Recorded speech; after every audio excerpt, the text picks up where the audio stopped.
Dans les sociétés de confrontation, on n'a pas l'habitude de dire pardon, on n'a pas l'habitude de reconnaître ses torts, d'intégrer le fait qu'il y a des évolutions. Des moments où, en fait, on peut changer la donne. En tout cas, dans tous les artisans qu'on a rencontrés à travers ce voyage, il y a 3 éléments, moi, qui m'ont marqué. D'ailleurs, 6 éléments. 3 bonnes et 3 mauvaises. 1, la capacité à améliorer sa pratique par la répétition.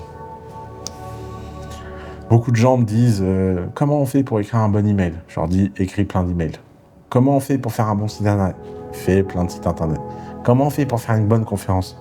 Fais plein de conférences. En fait, pour un japonais, c'est naturel que apprendre, c'est répéter.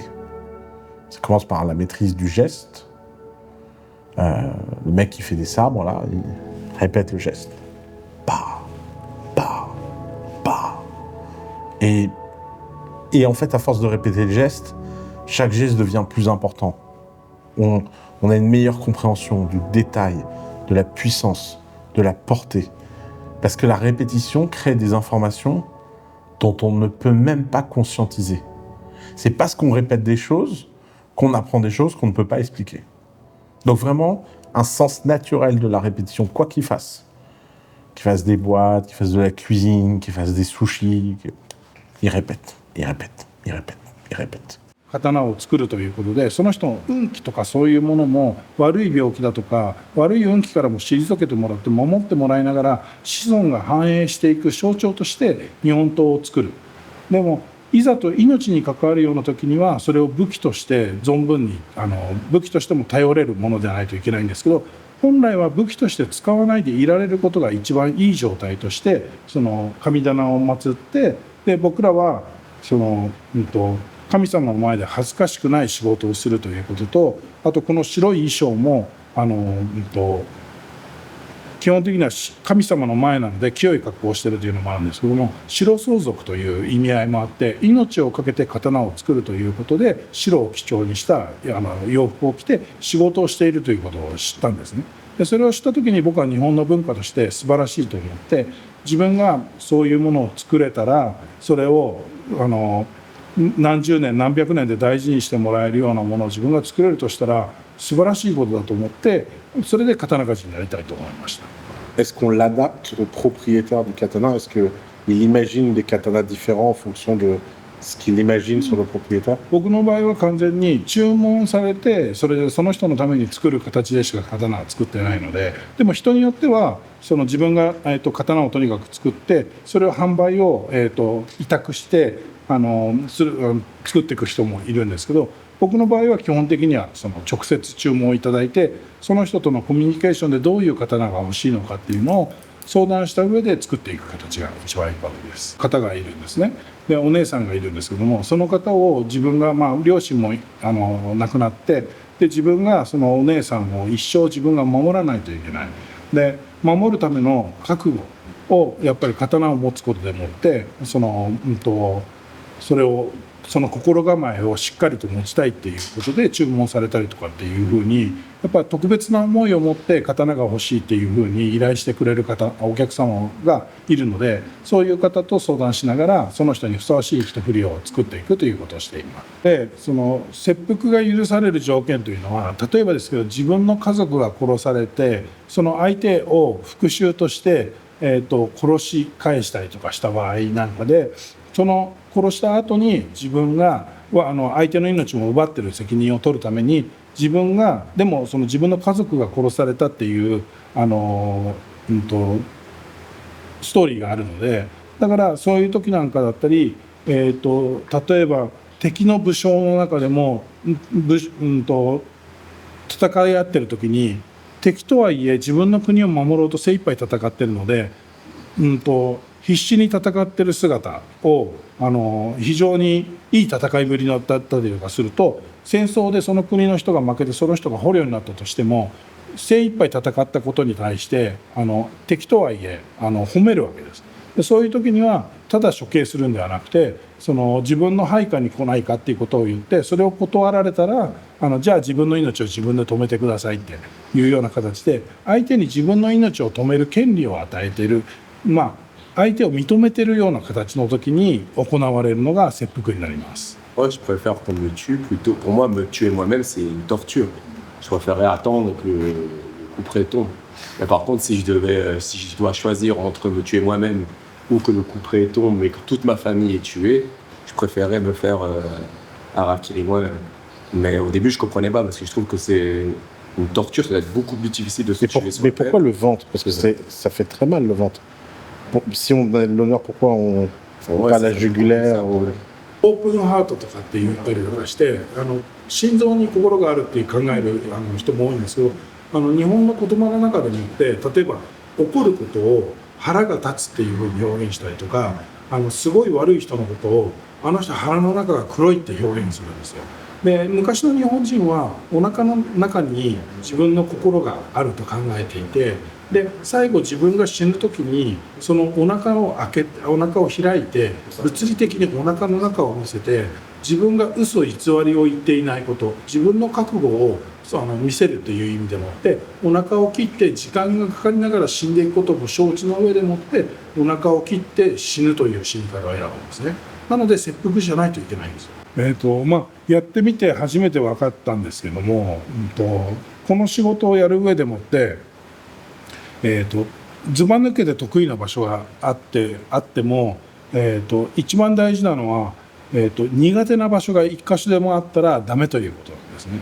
だからやっぱり常にいろいろな作業の中の、ポイントでもってやっぱりそれをそつなく平均的にしっかりとした技術を学んでおかないと、その一つの秀でた場所があったとしても、その一つ不得意なところがあるだけでもって台無しになってしまうし、刀そのもののレベルが下がってしまうんです。なのでやっぱりオールマイティなレベルの高い仕事をするということが求められるということがやっぱ難しかったですね。一つの区切りとして先生のところでもって修行が終わって独立が許されたタイミングぐらいが、刀鍛冶としてはスタートラインに立ったぐらいの形なんですけど、僕らはその後一生をかけて仕事を追求していってより高いレベルのものを作らないといけないので、今でも僕は自分がいい刀が満足する刀が作れてるとは思っていなくて、まだこれから先もっといい刀を作るということを念頭に置きながら仕事をしていくという感じですね。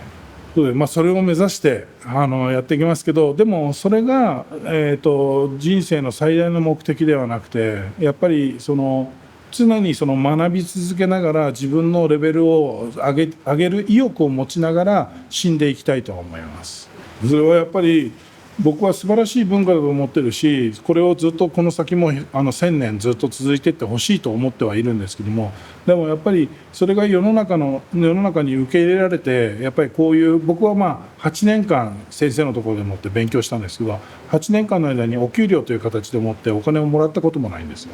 食べるものを与えてもらうし、住む場所も用意してもらうんですけども、お給料という形はなかったんですけど、でもそういう生活を今の子どもたちができるかと言われると、やっぱりそういうのもあるので、やっぱり現実は厳しいとは思うんですよ。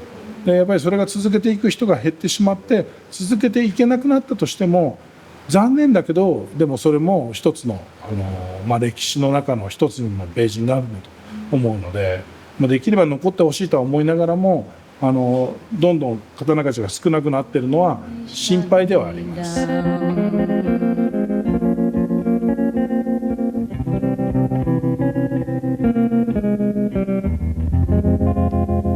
Seasons came and changed the time.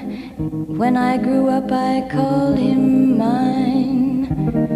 He would always laugh and say, "Remember when we used to play? Bang, bang. I shot you down, bang, bang. You hit the ground, bang, bang. That awful sound, bang, bang.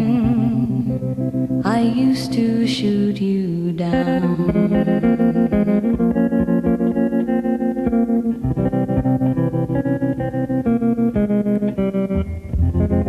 Music plays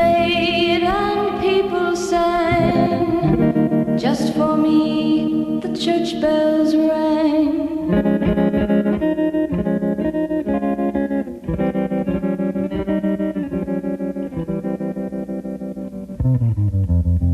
Now he's gone, I don't know why. And till this day sometimes I cry. He didn't even say goodbye, he didn't take the time to lie. Bang, bang, he shot me down, bang, bang. I hit the ground, bang, bang. That awful sound, bang, bang. My baby shot me down.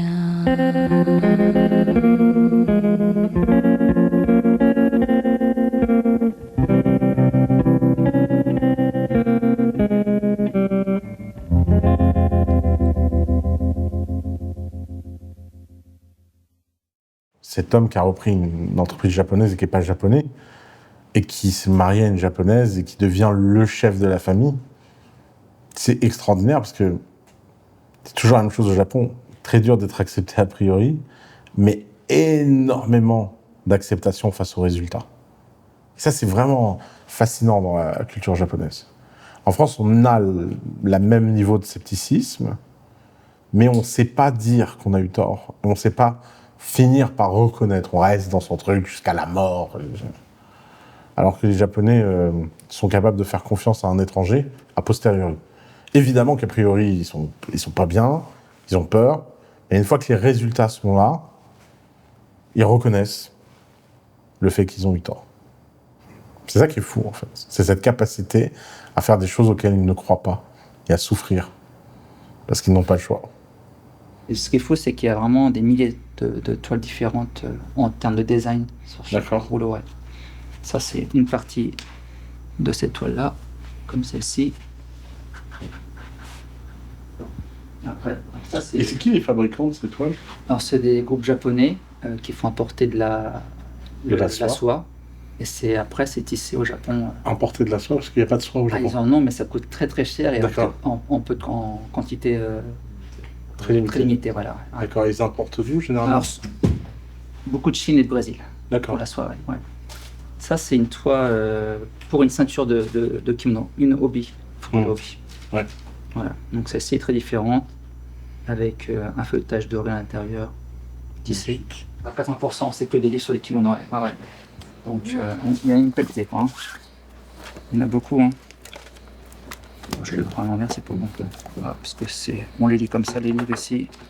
Voilà, c'est que des pièces sur des dessins en rapport avec le kimono. Ouais. Donc ça, c'est très important pour nous parce que pour faire des kimonos, on ne peut pas partir d'une feuille blanche, quoi. On sert forcément de plein de choses. Bien on sûr. mixe les idées pour faire un nouveau dessin, quoi. Ah oui, je vois. Ouais. D'accord. Donc sans tout ça, ce serait difficile de repartir pour faire un nouveau kimono, quoi. Ah ouais, très important d'avoir une base de données avec autant de livres, quoi.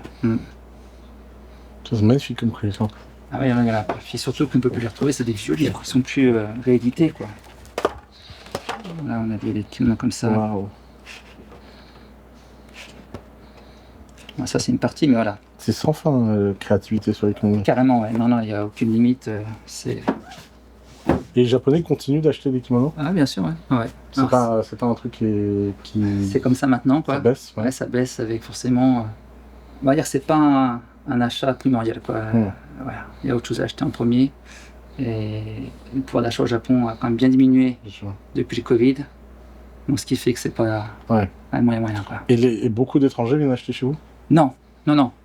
On vend pas de kimonos étrangers parce que, déjà, je vois mal l'idée de vendre un produit tel qu'un kimono à un étranger, ne serait-ce que parce qu'il faut savoir le porter déjà, quoi. C'est pas que je veux pas le vendre, hein. Je veux bien les vendre, mais voilà. Le porter, il y a tout un savoir-faire pour le porter. La ceinture d'obi, faire le nœud, c'est très difficile. Ouais. Et même les kimonos d'été? Parce que... Alors après, ce que vous voyez peut-être à l'extérieur quand vous vous promenez, c'est les yukata. Oui, les yukata. Ouais. Les yukata, ce sont des trucs, ce sont des kimonos qui sont... c'est fait en pression sur des grosses imprimantes. C'est pas de la soie, c'est des trucs... voilà, c'est fait pour les locations, pour les étrangers, quoi. D'accord. Non, nous, c'est pas la même gamme de produits qu'on fait, quoi. Et donc vous faites pas de yukata? Non. D'accord. Non. Intéressant. Mais chaque moment de la vie d'un Japonais. Ils ont un moment à porter ce kimono là-bas. Le Shigo-san, c'est 3, 5, 7 ans, ils ne le reporteront pas après. Le Frisoi, c'est pareil. Voilà, Et ils se transmettent les kimonos de génération en Ouais, génération. maintenant, beaucoup, ouais. Ouais. C'est pour ça qu'il y a sûrement aussi un effet Ouais. qu'il y a moins de ventes de kimonos parce que les grands-parents donnent les kimonos à leurs petits-enfants et il fait boule de neige, quoi. Voilà. Treated miniature serves as the basis for creating a full-scale draft. En fait, les bandes, c'est là où on coupe le tissu. is said to depend heavily upon this conceptual system. The colors do not bleed beyond their intended area, mark the borders of the hues and patterns. La couleur, elle revient vraiment derrière, hein, c'est pas une impression. Parce que les produits qui sont faits en impression, souvent, c'est blanc derrière, ouais. Ouais. C'est juste l'impression devant, quoi, sur le... Ouais. Voilà, kimono fini comme ça. À peu près, ça nous a pris 1 an pour faire un kimono comme ça, en partant du design d'une feuille blanche, je parle. Et comment t'es arrivé ici?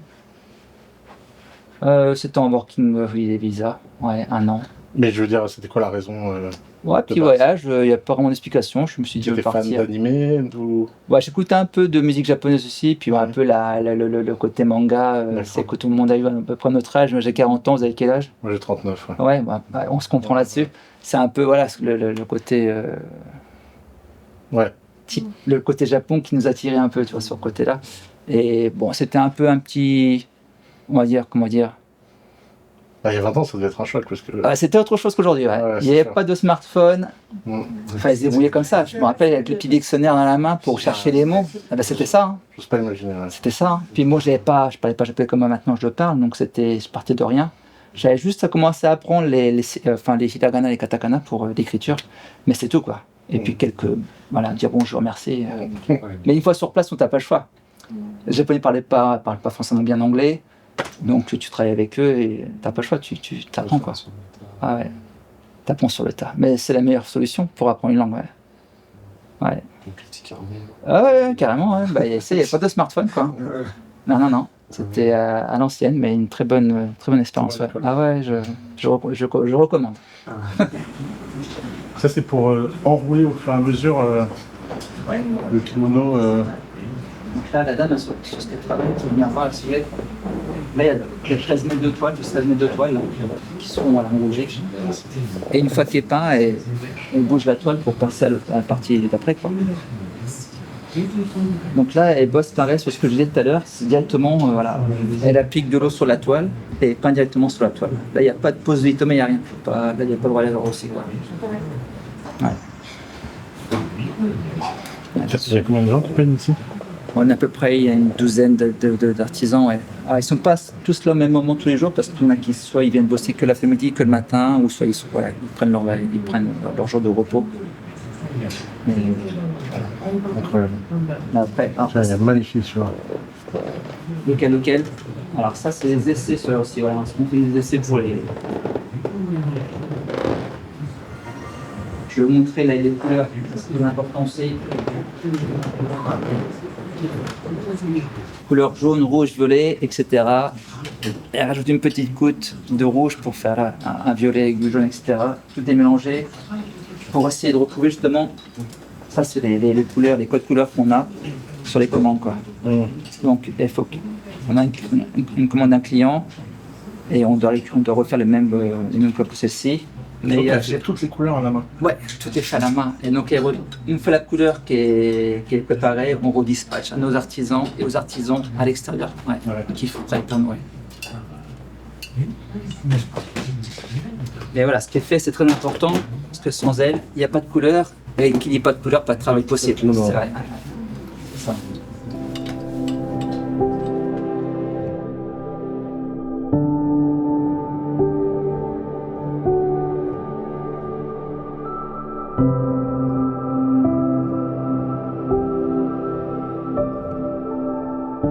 C'est extrêmement dur de leur faire dire quelque chose dont ils sont fiers.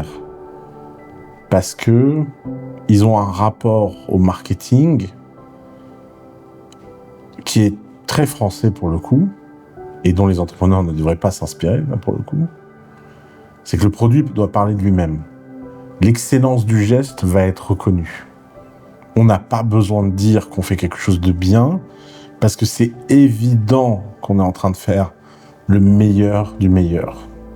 derrière leur humilité de façade, derrière le fait qu'ils sont incapables de dire qu'ils sont bons à faire quoi que ce soit, une immense fierté. Une fierté saine. Quelque chose qu'on a peut-être un peu perdu en France. Cette capacité à être le boss, quoi. Genre. En toute modestie. Et c'est vrai que c'est marrant d'être dans un pays où à chaque fois on leur demande est-ce qu'ils sont à la hauteur. Non. Mais en fait, dans le geste, dans la qualité, en fait, ils savent. Ils savent. Tous les gens qu'on a rencontrés. Qui finalement, qui moi est la leçon qui m'a le plus recentré et qui me donne toujours envie de retourner au Japon. C'est la quête de l'excellence et la croyance que si on répète, si on est humble, il n'y a pas de raison qu'on n'atteigne pas le sommet.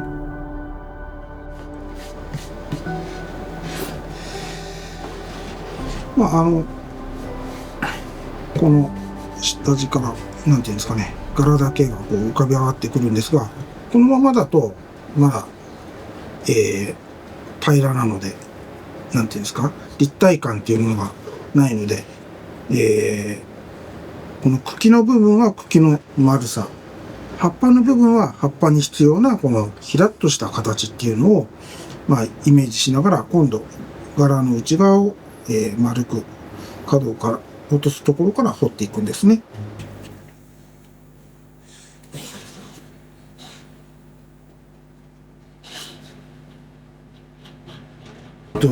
はい、私はすごく才能には恵まれなかったですね。あんまりなかったんで才能が。なのですごく悩みました。もう先生である父親もいないし、いやこれ続けててももう無理だなって一時期すごい思ったんですね。でもまあやり続けないとしょうがないので、その時に父からよく言われたのが、焦ってもダメだし怠けてもダメってことを言われたんですね。まあ才能もなんていうんですか、なんでしょうね。いや皆さんやっぱり今の時代よりも昔の方が必死だったと思うんですよね。必死ってのはさ、もっと上手だった。もっとすっごい一生懸命だったと思うんですよ。だからおじいさんはあれだけのものが作れても仕事がなかったんで、もう生きていくことに必死だったと思うし、なんかこう一生懸命だったと思うんで、実際にすごく、才能があって努力して腕もあるのに時代によっては仕事にならなかったっていうことを思うと、まあまだまだやることいっぱいあるんじゃないかなとは思います。だって思うのと、やっぱりもうちょっとできたかもしれないなっていうのは常に思います。いつもそうですか？うん。これは完璧だと思わないですか？やっぱりなんか次はもうちょっといいのを作りたいって思いますね。これまでの過去の、昔の人の作ったものに対する思いもありますし、だけど同じものを作り続けても時代が違うので、例えば今日本でも下に座らないでテーブルと椅子の生活になってきて、そうするとああいう低い机っていうのはもうほとんど注文はないわけですよね。そういうこととか、いろんなことで今あんまりもう使わないっていうものが増えてきたわけですよ。今現代の生活の中で何が必要なのかとか、この先未来にどういうふうな形で鎌倉彫を残していくべきかとか、そういうことにも今非常に考えます。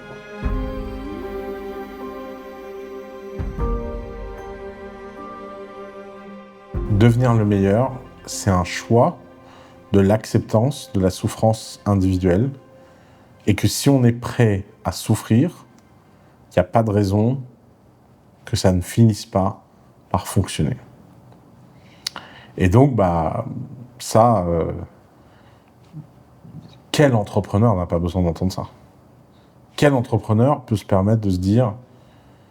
Quel entrepreneur ne peut pas vibrer lorsqu'il va au Japon?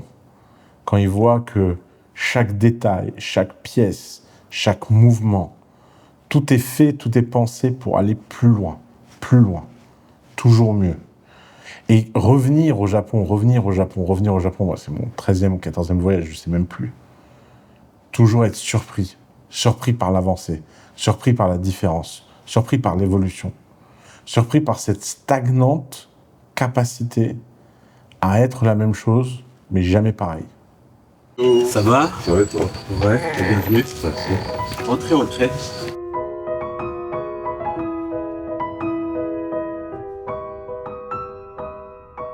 Ça fait combien de temps que tu es dans cet atelier? Là, j'ai commencé ce mois-ci là. Ah, c'est ton nouvel atelier? Ouais. Ah, d'accord. Ok. J'ai commencé ce mois-ci. Non, mais moi j'aime bien leur mindset sur le fait d'aller à fond dans quelque chose. C'est quand même très particulier. Et genre de mindset, c'est un peu caricatural quand on parle d'extérieur, parce que c'est pour ça qu'on les reconnaît, mais quand tu vas voir 1 ou 2, 3 artisans, 1 ou 2, 3 artistes ou whatever, tu comprends que c'est une réalité. Et c'est un mindset, quand tu es là, tu t'imprègnes au fur et à mesure, parce que de toute façon, au Japon, si tu veux connaître des gens, si tu veux être respecté, tout passe par le travail. En bas de chez moi, il y a des artisans qui travaillent le bois et tout. J'ai passé 1 an à leur dire bonjour, ils m'ont jamais répondu. Le jour où je suis venu avec une peinture pour leur demander de visser des choses, ils ont vu mon travail, là ils m'ont dit bonjour, tu vois. Donc c'est ça ce truc-là que j'aime beaucoup, tu vois. Et ils respectent vraiment le travail. Que ce soit du travail à la main, du travail intellectuel, et ainsi de suite. Et tous. Ah, c'est intéressant ça. C'est le respect de la récurrence. Ouais, Tu vois, que tu es focus sur un truc et que tu ne changes pas tous les 3 matins. Ouais. Là, ils te considèrent et tu es leur famille quasiment après. Même si tu leur as jamais parlé, ils te voient tous les jours bosser. C'est ça. Un jour, n'importe quand, tu leur dis ouais, j'ai besoin de parler, on va au resto, tu vois, il va maintenant. C'est comme, parce que toi aussi tu fais du kendo, moi je fais de la boxe, c'est ce que je disais la dernière fois au restaurant. Le moyen que j'ai trouvé pour avoir des amis, toi je pense le kendo c'est la même chose, c'est à force d'être allé dans le même club de boxe ou de kendo chaque jour, bah, après ils t'intègrent, mais quand ils t'intègrent vraiment, tu vois. C'est pas, ils disent il faut pas aller juste à moitié. Tu les appelles à 3h du mat, tu dis ouais j'ai un problème, ils viennent. Je vais faire des patterns pour une marque de fashion design ici, tu vois. Et le premier mois, le gars il me dit écoute, tu touches à rien, pose pas de questions, tout ce que tu fais c'est tu viens et voilà c'est tout, tu vois. Bah, moi il était gentil. Hein. Non mais j'ai résumé, mais et puis moi tu vois, en fait c'était un ami à moi qui avait trouvé le job. Et la première semaine, moi, je viens tous les jours et tout, il me met dans un coin, il me dit t'observes, enfin, en gros, reste là, c'est tout, tu vois. Et moi, tu vois, en bon européen et tout, j'appelle mon pote, je dis mais je crois que ton gars, en fait, il ne veut pas, quoi. Il m'a pris pour te faire une faveur, mais il ne veut pas. Il fait non, t'inquiète, vas-y, reste. Je reviens la 10e semaine, toute la journée, je suis là, j'observe, tu vois, je peux toucher à rien, ils sont là, ils font leur truc et tout. Mais moi, je pète des plombs, tu sais, je suis en train de me dire mais pourquoi ils font ça, c'est pas cool et tout. Bah non, c'est comme ça. Chez eux, tu viens dans une boîte, d'abord, les premiers mois, t'observes, tu regardes, tu fermes ta gueule, tu regardes, tu vois. Et pour eux, dans l'observation, tu peux tout autant apprendre que dans le truc. En fait, j'ai l'impression que parfois, mais ça peut porter à confusion, ils n'aiment pas trop parler pour rien, en fait. C'est vrai que tout a été designé pour que tu puisses travailler, en fait. Tout. Les métros, ils arrivent à l'heure justement pour ça. Les magasins, ils ouvrent tard justement pour ça. Tes voisins vont être discrets justement pour ça. Personne ne parle dans le métro justement pour ça. Et même dans les discussions, on va essayer de garder l'atmosphère. Et c'est gênant des fois. Ouais. Moi, je parle japonais, je parle avec les japonais. T'as des blancs. Nous, chez nous, ça fait mal à l'aise. Mais ils sont tous. Et tu sens qu'il y a un rythme à prendre. Comme les Finlandais. Ah, les Finlandais aussi, oui, c'est ça ? oui, complètement. Les Finlandais. Les Finlandais, ils ont même un mot en finlandais que je connais pas, mais qui veut dire le confort du silence. Ça se traduit par le confort du silence.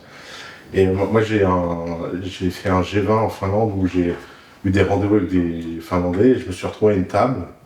Et le mec dit une phrase et tout le monde s'arrête comme ça et tout le monde fait comme ça. Moi, je suis. Mais vraiment, genre, il y a une caméra. Quelqu'un est mort, j'ai raté une info et tout. Alors, ça a duré 1 minute, mais dans ma tête, ça a duré 3 jours. Genre, et vraiment, j'étais en écroulement psychologique. Je me suis dit, pourquoi pourquoi ils ont arrêté de parler? Et après, on m'a raconté qu'en fait, c'était une pratique finlandaise dans le monde business. Parce qu'aujourd'hui, on arrive dans un monde où l'IA est en train de pousser tout le monde et tout, et on dit que l'IA a pris aussi la place des artistes. Toi, qu'est-ce que tu penses maintenant de la créativité? Moi, pour le coup, alors c'est marrant parce que j'ai dit exactement, je suis très fier d'avoir dit exactement la même phrase que Rick Rubin, sans savoir que Rick Rubin l'avait dit. Mais j'ai une preuve que je l'ai dit de façon autonome, puisque je l'ai dit dans une vidéo en 2012. Ouais. C'est que, pour moi, en fait, Descartes a été le premier à tenter d'essayer d'expliquer pourquoi on était humain. Il a dit je pense donc je suis. Donc c'est ce qui fait notre humanité, c'est notre pensée. Alors le problème, c'est que d'abord on a découvert avec la zoologie qu'il y avait des animaux qui pensaient aussi. Ouais. Alors, premier choc. On a découvert que les femmes pensaient aussi. En fait, c'est ce c'est après. Je sais que factuellement, c'est la reconnaissance scientifique. Et donc on s'est dit, en fait, c'est pas ça. Après, on a eu plein d'interprétations. Et avec l'apparition de l'IA, il y a plein de choses qui sont mises en cause.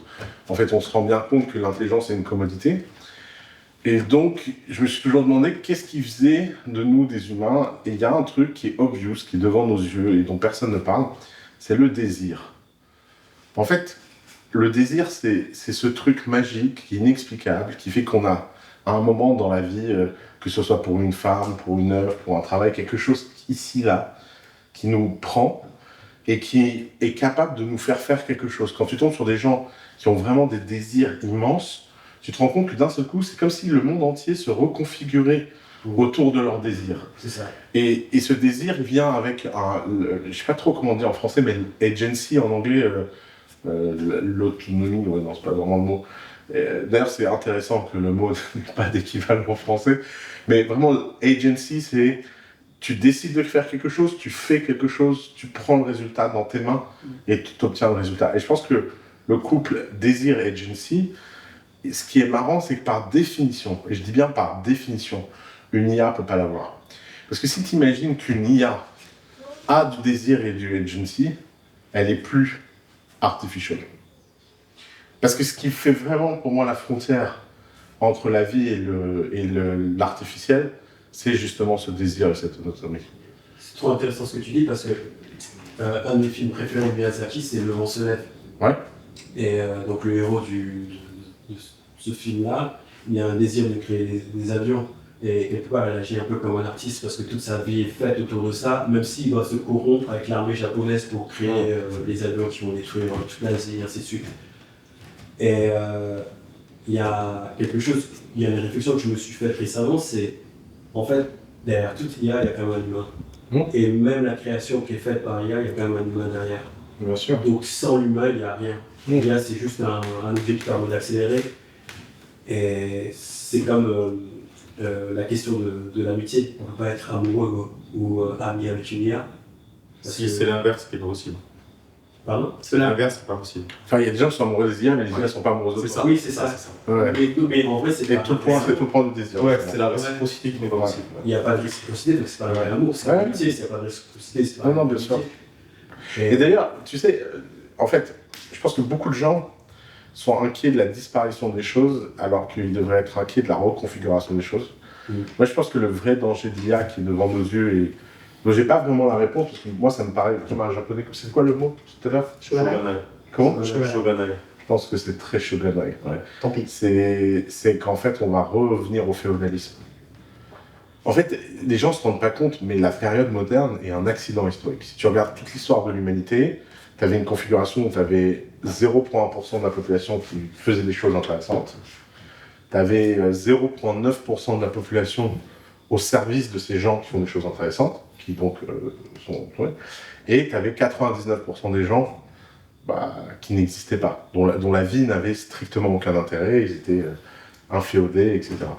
Et en fait, quand tu regardes par exemple Twitter, tu as 0,1% des gens qui produisent du contenu, 0,9% qui commentent et 99% qui regardent. Et cette fractale, elle est dans tous les domaines. Dans votre domaine de l'art, tu as 0,1% des gens qui produisent, 0,9% des gens qui commentent, puis 99% qui est complètement en dehors du phénomène. Et j'ai l'impression que l'IA va généraliser ça dans tous les domaines. C'est que ça va tellement donner du pouvoir à des gens qui ont vraiment du désir, de la volonté, etc., que en fait, ça va transformer 99% des gens en spectateurs. Par rapport au techno-féodalisme, il y a un truc que les artistes font très bien, c'est il y a un concept qui s'appelle l'hyperstition. Comment ? L'hyperstition. Je connais pas. C'est un concept qui est super intéressant. En fait, il dit que les artistes imaginent un futur. Par exemple, ils écrivent sur le futur ou ils peignent des choses très avant-gardistes que les autres vont recevoir. Et puis ces autres vont faire en sorte de créer ce futur. Incroyable. Donc, tu viens de me donner mon mot préféré. Ouais, je ne sais pas son hyperstition. Il y a tu l'écris comment ? H-Y-P-E-R et comme superstition. Hyperstition. Et donc, tu vois, c'est comme quand tu regardais Star Trek dans le passé, ils ont des téléphones portables. Ouais, et des milliers de gens se mettent à vouloir que ça devienne réel. Ça devienne réel. Vous savez que Sam Altman, il dit que l'une des plus gros chocs qu'il a eu dans sa vie, c'est de voir le film Her et de vouloir le rendre réel. Et qu'il s'était obsédé en se disant, mais bien sûr que ça doit ressembler à ça le futur. Ouais. C'est trop drôle. Hyperstition. Ouais, et tu vois, nous là, artistes, moi je pense que par rapport à ce que tu as dit, ce que je vois beaucoup en ce moment, c'est qu'il y a de moins en moins d'hyperstition utopiste. C'est vrai. C'est vrai. On a perdu la ce truc-là. Ouais. Parce que Star Trek, c'est une hyperstition utopiste. Bien sûr. Ouais. Mais il n'y a pas d'arabe dedans, mais ouais.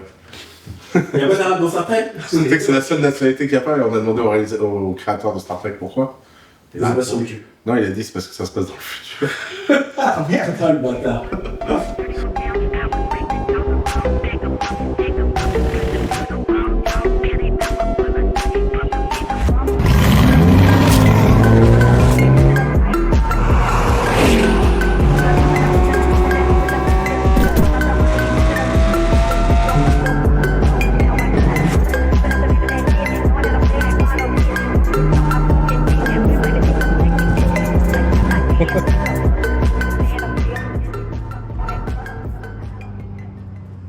C'est quoi la clé du secret japonais ? Qu'est-ce qui fait que le japonais est une civilisation supérieure, le pinacle de la civilisation ? C'est parce qu'ils savent rendre profond des choses simples et ils le font par la codification. La cérémonialité est un bon exemple de ça. C'est une torture, il y a trop de règles. Il faut des années pour bien comprendre une cérémonialité et c'est leur façon à eux de montrer qu'ils sont civilisés. Alors c'est sans doute une façon un peu enfantine et pas très joyeuse, parce que ça, encore une fois, c'est de la souffrance.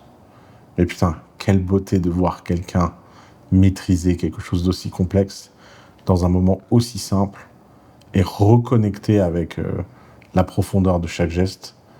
Et ça montre en fait que le secret, c'est qu'on peut être profond même quand il n'y a plus rien à creuser. Donc là, comme quand tu manges normalement, tu prends itadakimasu. Un petit peu. Un petit peu. で、お箸を右手で上から取って左手で扱って一の字書いてお菓子を取る。OK？ まあやってみよう。はい、お菓子が来ました。それ様。Un petit peu itadakimasu. 言わなくていいよ。気持ちだけで。Ah, c'est ça. T'es pas obligé de le dire, mais il faut que. Kimochi dake, c'est. 左手で。faut que ton cœur le dise. 左手で。ここはね、大事なところで。ここ。扱って、扱って、こう。OK。で、取る。Et là, tu. はい。で、取ったら、ここにね、紙を持ってくるので。Après, en fait, il y aura un papier devant toi. 紙で、ここ、ちょっと拭いて。ここに。で、こう置くときも左手で扱って、右手で。Dans la main gauche, on pose. Ouais. Non, alors. Migi, hidari. 右手、左手。 Et tu reviens. En fait, tu prends sur l'extrémité à droite, avec ta main droite, tu lèves, tu prends avec la main gauche au milieu, et là tu vas glisser comme ça pour prendre en position comme si tu prenais les balles. Ouais, exact. Voilà. De Owatara, Sole Kedo Gyaku desho.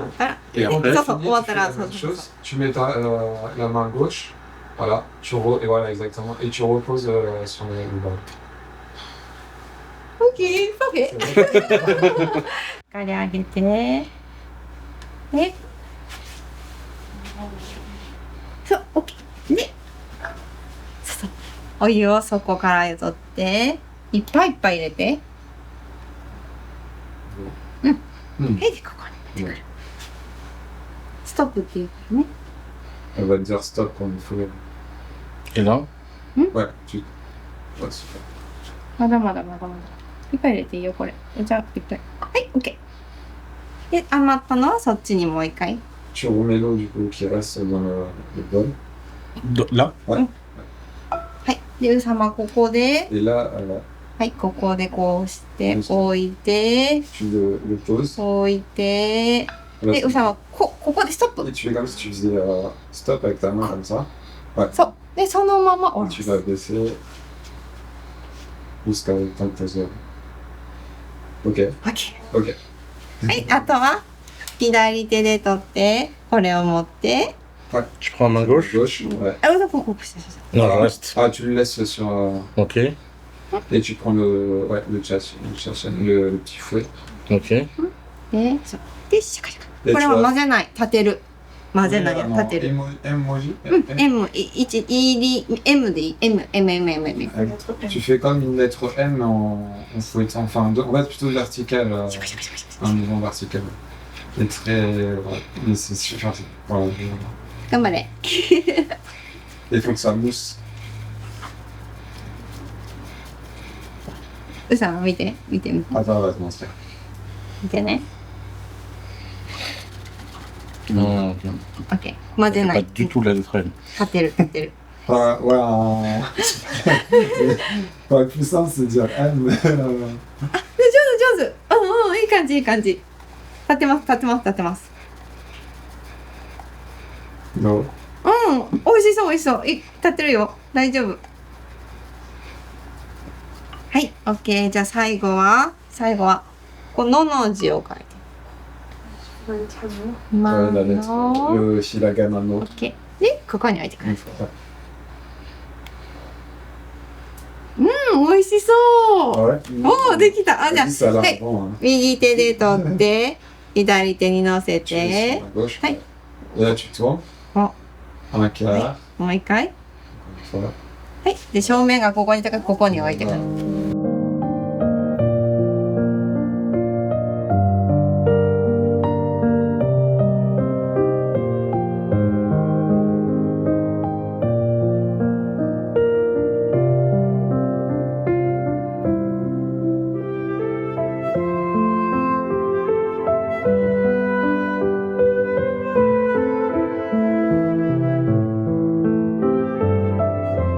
Par contre, il y a des choses qui vont pas.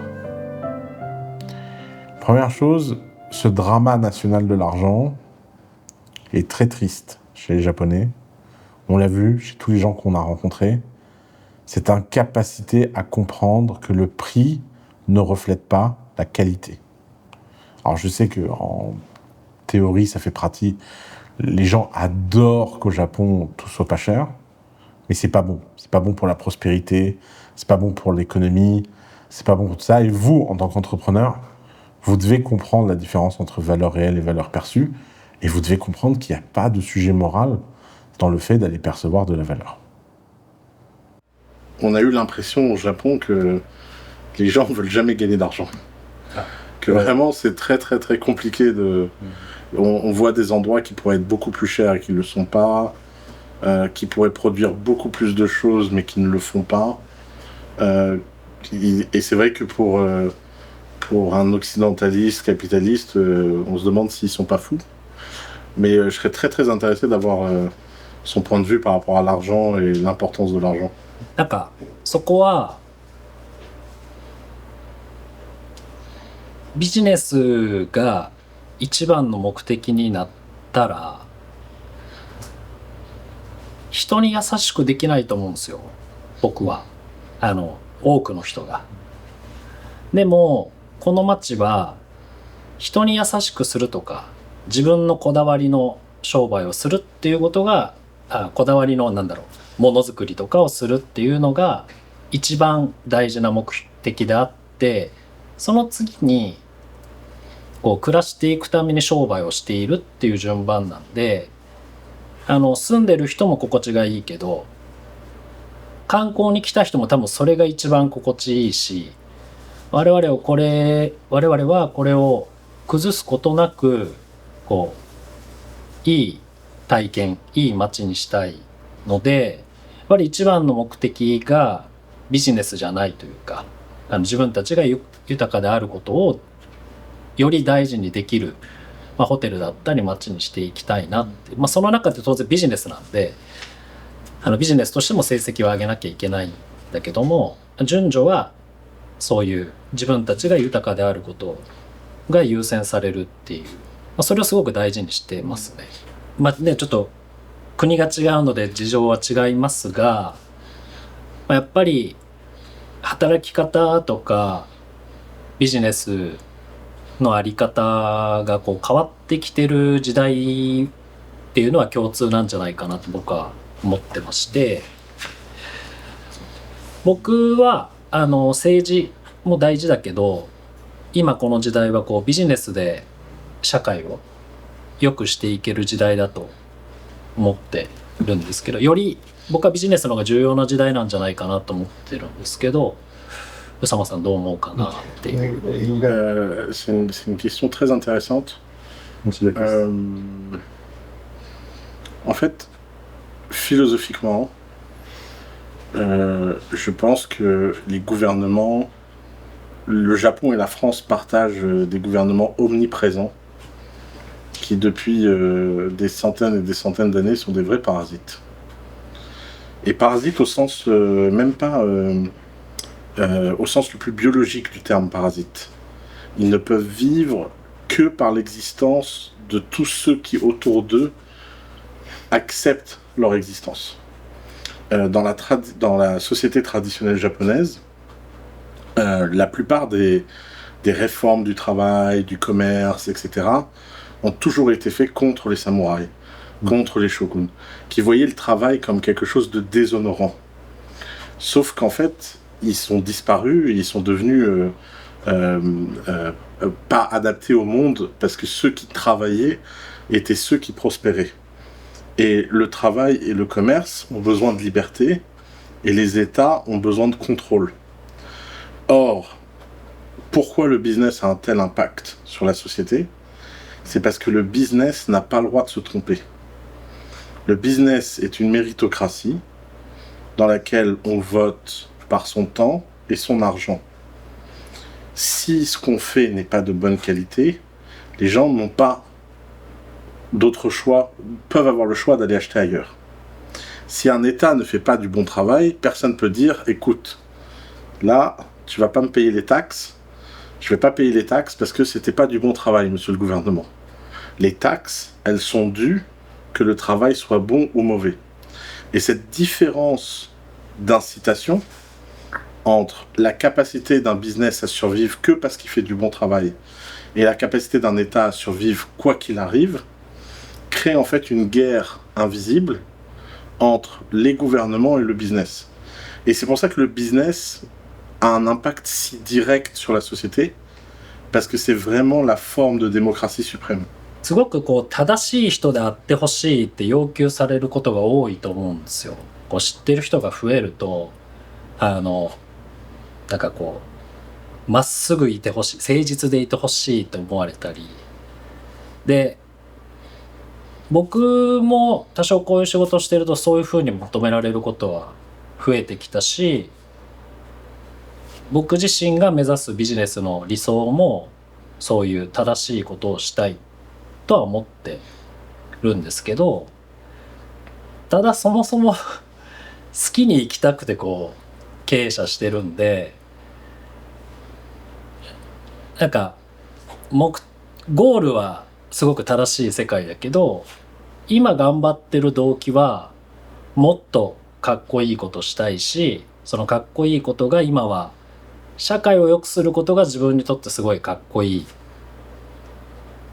というわけだし、別に慈善事業をしたいわけじゃなくってちゃんとビジネスでお金を稼ぐってこともしたいし、もっといろんな友人をいろんなこう人にモテたい、それこそ女の子にもモテたいなと思いますし、で男の子にもこう尊敬されるようになりたいっていう、自分がビジネス始めた時とそこは変わらない中で、宇佐間さんはこう正しく求められるだろうけど、こうど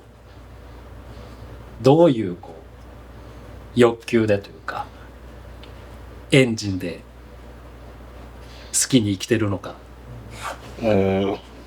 Le meilleur livre qui a jamais été écrit là-dessus, qui est un livre que j'ai lu quand j'étais adolescent et qui m'a profondément marqué, c'est How I Found Freedom in an Unfree World. Oh. En fait, ce que l'auteur explique, c'est que la liberté, c'est une valeur cardinale, et la liberté, elle n'existe que s'il y a du courage. Le courage, c'est la source de la liberté. Le problème que rencontrent les gens au niveau de l'individu, c'est pas que le gouvernement, par exemple, les empêche d'être libres, c'est que quel que soit le niveau d'oppression d'un gouvernement, il existe toujours un acte de courage suffisamment fort pour créer une bulle de liberté. Et la bulle de liberté extrême, si on vit dans une dictature, c'est de passer dans l'illégalité. Et c'est pour ça qu'il y a un rapport quasi fusionnel entre la liberté et le courage. Et que tout homme qui veut devenir plus libre doit travailler son courage comme un muscle. Et le courage, ça s'exerce en prenant des risques contrôlés au quotidien. C'est-à-dire que c'est dans les petites choses, c'est en faisant tous les jours des petites choses et des petits actes de courage qu'on développe en fait la capacité à avoir du grand courage. C'est dans les petits courages qu'il y a les petits ruisseaux de la grande rivière du grand courage. Et que donc en fait, quand on a du courage, on a de l'honnêteté. Si on veut des amours libres, il faut avoir le courage de ne pas mentir et d'en être responsable. Si on veut faire du business librement, il faut avoir le courage de savoir dire non et d'être capable de refuser des opportunités. Si on veut avoir le courage d'élever ses enfants comme on veut, la liberté d'élever ses enfants comme on veut, et bien, il faut avoir le courage de les retirer de l'école et de ne pas laisser l'école donner un message contraire à ce que nous on veut dans l'éducation. Et en fait, elle est là la source de liberté. Et ce que les gens surestiment, c'est l'oppression du système.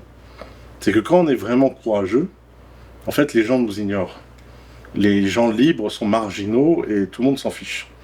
Mais souvent, on imagine que tout le monde nous regarde et que tout le monde n'attend que ça pour nous punir. Mais à part dans les sociétés extrêmes, type dictatorial, dans la plupart des sociétés comme le Japon, la France, etc., la clé de la liberté, c'est d'accepter une forme de marginalité. Lorsque j'étais au plus bas, le Japon m'a montré le chemin pour remonter. Je vous souhaite à tous de vivre cette expérience et de comprendre à quel point, dans un monde où il y a autant de pays à visiter, le Japon a une place spéciale et singulière. Vous y trouverez sans doute une nourriture pour votre âme, un recentrage pour votre esprit, une capacité que vous ne pourrez pas avoir ailleurs. Faites confiance au Japon.